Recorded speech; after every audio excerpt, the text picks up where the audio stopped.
Welcome to the TheCubicle podcast. Today I'm here with Feliks Zemdegs, and we're going to be asking him some questions about cubing. So, yeah, are you ready? Looking forward to it. Thanks for inviting me on. All right, so first question. In the TheCubers, you mentioned something about going into finance. So, how's that going for you? And would you say it's working out well? Yeah, it's going well. So when I was at university or in high school as well, I kind of studied economics and got an economics degree at university and always been interested in, I guess, economics, but then having done a few internships in a few places throughout uni, found my way into investing and financial markets related jobs and really enjoyed them. And yeah, right now I work for it's like a pension fund basically based in Melbourne. I've been there for 4 years and really enjoy it. Great people, great interesting work. So yeah, it's going well. That's cool. That's cool. Yeah, that's gotta be kind of crazy, like transitioning from like cubing and all that to like all the cubing into like normal job. But I know you're still cubing, right? Yeah. Yeah. Transition, I guess for me, it's been pretty gradual, and I've been pretty involved with cubing for quite a while. I was a bit lucky, I guess, when 2020 came around, and I was kind of working full time. Uh, I guess it was a nice kind of point. Well, when the pandemic happened, it was a nice checkpoint for me to be like, all right, I'm going to probably take it a bit a bit less Yeah. seriously from here on in, because I guess my plans for that year were to go to comps and keep practicing and keep competing, because I did Mhm. have the world record at the time. But it was yeah, a nice little checkpoint for me to kind of slow things down on the cubing front. But yeah, I was fortunate enough to have a couple of years in there, 2017 and 2018, where I really was able to just travel and compete and cube and practice, and so I'm really grateful for that. But yeah, I think the transition's been very gradual. Okay, that's cool. Yeah, that's nice. It's kind of interesting because they talk about it in the documentary and stuff. But yeah, that's cool. All right. Next question. Sorry, I gotta like look over to see what I have written down. No, Where do that's you all think good. cubing? Yeah, where do you think cubing is going in terms of professional cubers? In terms of professional cubers, where do I think it's going? I mean, my observation, I've been cubing and competing for about 15 years now, and it seems just like every single year, it's not in every country in the world that it grows, but just globally as a hobby, as a competitive activity, speed cubing just grows every year, it seems. People thought that during the pandemic, maybe it'll slow down a bit or grow out of fashion, but it's just getting bigger and bigger every year. So I think in terms of professional cubing, what I probably would see, and it's starting to happen here and there, but I guess eventually down the line, there'll probably be more spectator oriented, world class kind of competitions. And then your regular WCA competitions alongside that as well. And we're starting to see a bit of it. But I think spectator cubing can, if it's done well, can be really entertaining. Yeah. Spectator cubing is interesting. I know Matthew and Eric. He's got like his whole productions thing that he's working on. He had for U.S. Nationals. But that's really interesting. I definitely see where you're coming from. That's cool. On to the next thing. Once again, you gotta look over. Should have memorized them. How would you say No, the it's okay. hardware and how would you say the hardware in cubes affects their performance? Like a very discussed topic right now, like with the GAN has all the cool combinations, stuff like that. Yeah, the hardware definitely has an impact. And it even surprises me sometimes just how much of an impact it really has when I go from a cube that I'm less comfortable with, less familiar with, or that I'm not liking, and either put lube in it or change my cube, and I'm suddenly, significantly faster. It does make a big difference, and I think it's something probably most people pay more attention to it than I do. I've kind of gone through the years of cubing and not having to worry too much about, getting the setup really right. But that's something I've tried to do a bit more recently, is making sure, I'm really confident with my setups and making them as good as I can, because I kind of have seen how much it changes things. It's super Yeah, important. yeah, yeah. I definitely see that. So people like they're like, oh, I don't care about my cube. I have talked with people like that, and I don't understand that because like literally, I was using like a cheaper cube for a little bit because my little brother had broken some of my cubes. And then I got like some of the newer cubes, and like I lubed my old GAN 13. And I was like, dang, like it changes it. Like you don't even realize it until you pick up a different cube and all of a sudden you want a cube again. Oh, that's not good. Yeah, I guess I guess when if you're getting into cubing and you're a newer cuber, obviously using one of the flagship brand cubes versus a more beginner cheaper cube, it's not going to make much of a difference. But once you're fairly competitive, getting towards that maybe sub 10 kind of range, you can really see where it makes an impact. Yeah, that's interesting. Going to the next question. In your experience, how much of a role would you say like the psychology of like focus comes into play in competitions, as well as like general solving? Because I feel like that's a bit overlooked. But recently, for me, I've realized like how focused I feel when I go to compete, like at U.S. Nationals, like that like changes my results like entirely based on that. So I wanted to hear your take. Yeah, I think the psychology is such a big thing in probably any sport or any kind of competition. I think there are some people who I've seen over the years where it just comes easy and they don't have to worry about it, and they just consistently perform well at a strong level. And then there are some people who, for whatever reason, throughout their whole cubing career, no matter how fast they are at home, just never quite get it there in competition. Even though, two people might be the same speed, there's just sometimes that natural ability to do it well. But I think it's something, there's things you can do to practice and improve at it. But yeah, being like, it's such a hard thing to do well. And I've been fortunate enough that, over the journey that I've been able to do well in competitions sometimes, and, sometimes not so well, but kind of have been able to hit my level at certain competitions. But it's such a crucial aspect. And I guess for me, there's two keys. The first is you have to be confident.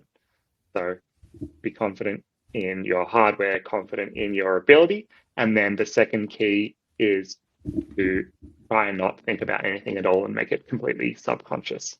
So those are the kind of the two main things that I found, but everyone has their own unique way of approaching it. But yeah, it's such an important thing at the high level of competitive cubing. Yeah, that's interesting. I feel like that's like really interesting to hear you talking about that because I feel like just from like a normal keeper who has gone to like normal competitions, like focus comes into play, but like at a professional level, it's really interesting to hear like some people who way more skilled than me, many other keepers I know still have that happen to them. So it's good for people to know it's normal, I guess. Yeah, it's something that I think actually in recent years I've been worse at performing at my skill level in competitions. And maybe, I don't know, because I'm older, I think about it more.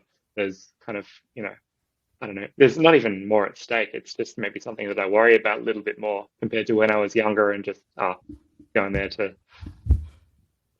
try and break records and that sort of thing.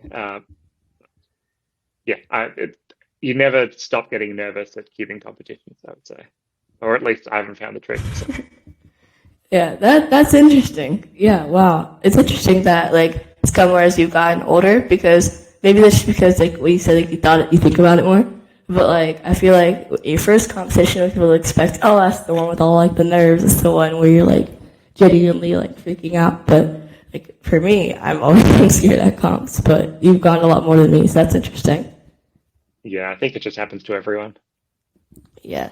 All right. So just going down the next one. If you were to design a hypothetical competition based on the dynamics of cubing, what changes? I cannot read. Unique challenges or rule changes would you introduce to make the comp entertaining and innovative? I think this goes back to kind of my spectator competitions, which I really like watching streams online. I really enjoy watching competitive cubing, and obviously that's because I'm a competitive cuber and I kind of know who the people are and can follow it really closely. So I don't know what that experience is like for others, but I think for me the biggest thing that makes it entertaining is head to head. So you just want two people going up. It doesn't have to be necessarily the exact same time, ideally the exact same time, and it's just a one-on-one. kind of thing. I think where the WCA format, it's really good, and it's obviously the format that's been in place ever for the last 20 years since the WCA has been doing cubing competitions. Where it lacks in entertainment is, I think it's the head-to-head aspect. So that's probably what I would pick. And then you can be creative. You can do like head-to-head, just one solve wins, or 3 solves win, or head-to-head like average of 5 and do a few rounds, that sort of thing. But just the idea of someone going against someone else directly as an opponent, I think it's interesting. Yeah, because like also like at comps, people say like, oh, they'll race the result. So like general head-to-head with really fast people, like everyone would come to watch that. You know what I mean? Like, or at least something that's interesting. So that's a really good idea. That would be a cool competition. Yeah, and there's been many things like that in the past, and I think they'll continue in the future. Yeah, that's cool. Like head-to-head, technical difficulties.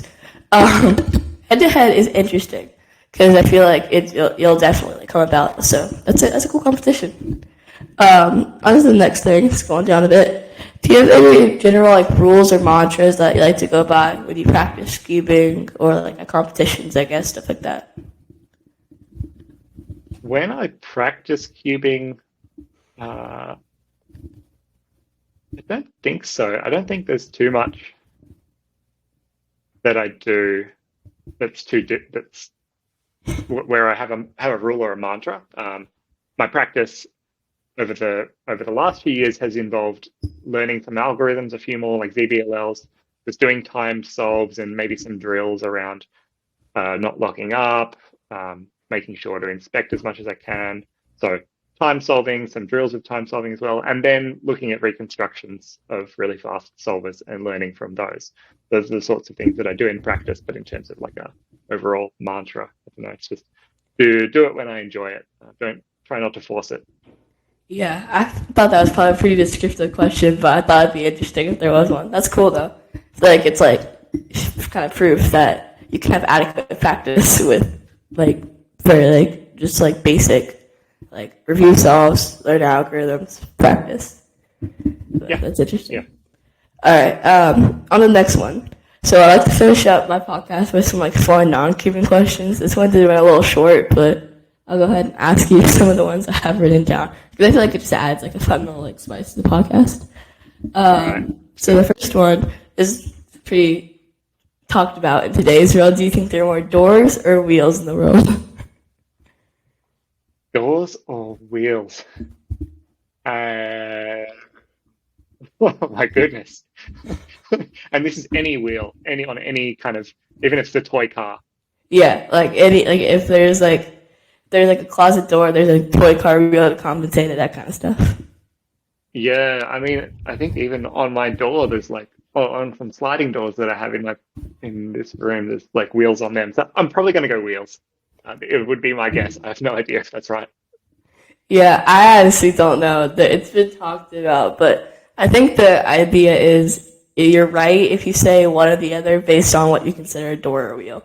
So if it's like a ball bearing that's a wheel, then wheels win. But if it's like little things like if it's like these like little door things in like circus or something, then it's a door. I don't know. It's like I don't know. I keep seeing videos about that.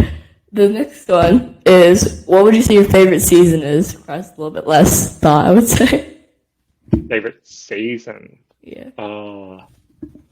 I reckon probably spring. Spring is spring the same in the US? Do you call it spring? Yeah, we call it spring. It's you have winter, summer, fall and spring, but we have autumn and spring. But spring, because it's after winter, and winter gets long and the days are short and there's no sunlight, and we're just starting spring now, and it's lovely to be able to walk outside with a t-shirt and have light for more than like 10 hours a day. So it's great. That's cool. That's so funny that you started spring now. I always forget that on the other side of the world, it's like not fall because it's fall here. I guess autumn, but yeah. That's cool. I live in Florida, so it's like always hot. That's about the average of the climate. But yeah, that's cool. And then the next one I have written down, I have two more. Favorite place that you've traveled. So it could be for a competition, it could be not for a competition, vacation, just in general. The one I always say for a competition was when I went to South Africa.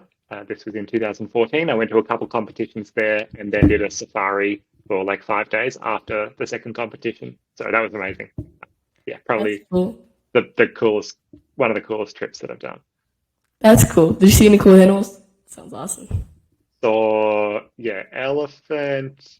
Oh, like so many, but like yeah, elephants, leopards, rhinos, hippos, and a million other things, all in the wild. So it's pretty cool. That's No cool. lion. Didn't see a lion though, which Okay, well, was that's disappointing. good because I don't know how aggressive like they actually are. They're not like in the Lion King, but Yeah. it's pretty cool though. Last one, and this one had some feedback on the last podcast. Do you think pineapple belongs on pizza? I think it's up to individual taste. I don't cast judgment on anyone who has with or without pineapple, but personally, I don't eat with. I don't have pineapple on my pizza. That's interesting. I feel like everyone has like a strong opinion. They're like, I hate pineapple or I love pineapple. It's pretty good. It's not Uh, terrible. yeah, That's up to interesting. the individual. Well, I'm out of questions. Thank you for coming on the podcast. It was super cool to talk to you. Thank you for watching, y'all. Peace.